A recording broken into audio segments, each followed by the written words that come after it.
Older couples are splitting up for a host of different reasons. Tonight, two special guests will join me in the studio to offer some insight and their advice as well. But first, Jennifer Lammers takes a closer look at what's happening.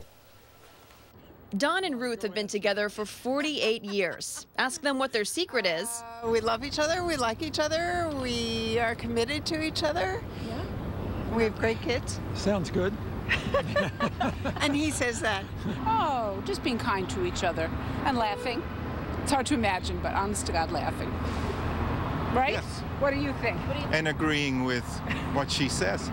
Growing old together. It's something every new married couple wants to do, but for more and more people, the script is changing. Psychologists call it the gray divorce. According to a study by the National Center for Family and Marriage Research, the divorce rate among couples 50 and older has doubled since 1990. We had many geriatric divorces. It's a sign of the times. And it's going to be more and more in the future because people are going to be living longer. Divorce attorney Raul Felder says living longer is only a part of the reason more older couples are choosing to split. Divorce has lost its stigma. And many times when kids leave the house, couples left to themselves realize they've grown apart. It's devastating. It's confusing.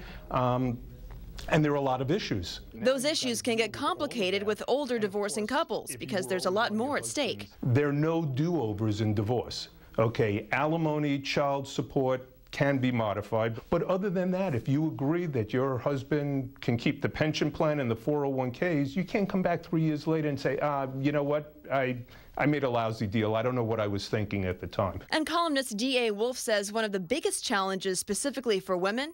Money. Without question, women need a higher level of financial literacy, regardless of their marital status. And certainly when it comes to divorcing and when it comes to raising children, money is crucial. Money buys you health, money buys you education, money buys you peace of mind. For those who've taken time away from work to raise the kids, getting back in the workforce at middle age can be a scary prospect. That's why experts say it's important to prepare yourself not only emotionally, but financially for what lies ahead. Ernie, back over to you. All right, thank you very much, Jen. Joining me right now, two terrific guests. Miki is a New York psychiatrist or psychologist, and Stuart Slotnick is a divorce attorney here in the city. Thank you both for being here. You both have experience in this field. Miki, I'm going to start with you. Is it more men or women who are seeking divorce at a later stage? Actually, it's more women, Ernie, more women. And the statistics show it's 66% initiated by women for divorce.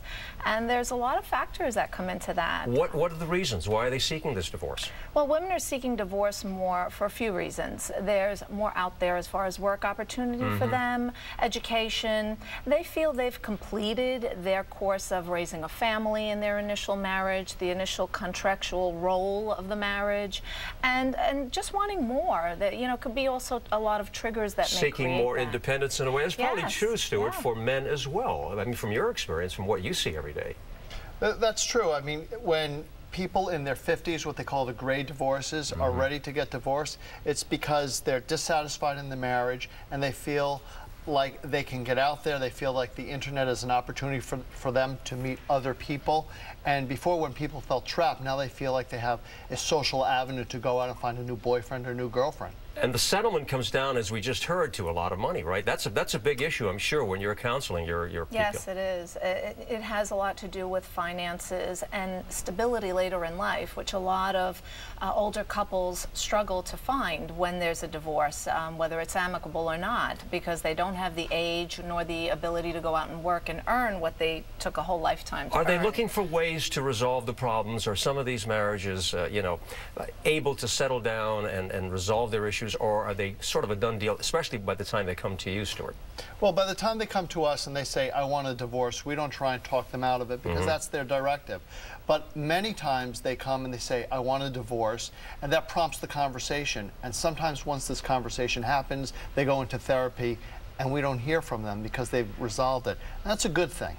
And Miki, there are a lot of children and grandchildren involved in these divorces. What's the relationship like after they complete the divorce? Well, that can be at times strenuous because many children sometimes will take the side of one of the parents, either the father or the mother, and that can be uncomfortable in the sense of moving forth the holidays, family traditions. If either party moves on and has another relationship. How do you incorporate all of that? So this is also a change and a transition, not only for the children and the grandchildren, as far as the family traditions. Stuart, your advice, what would you say?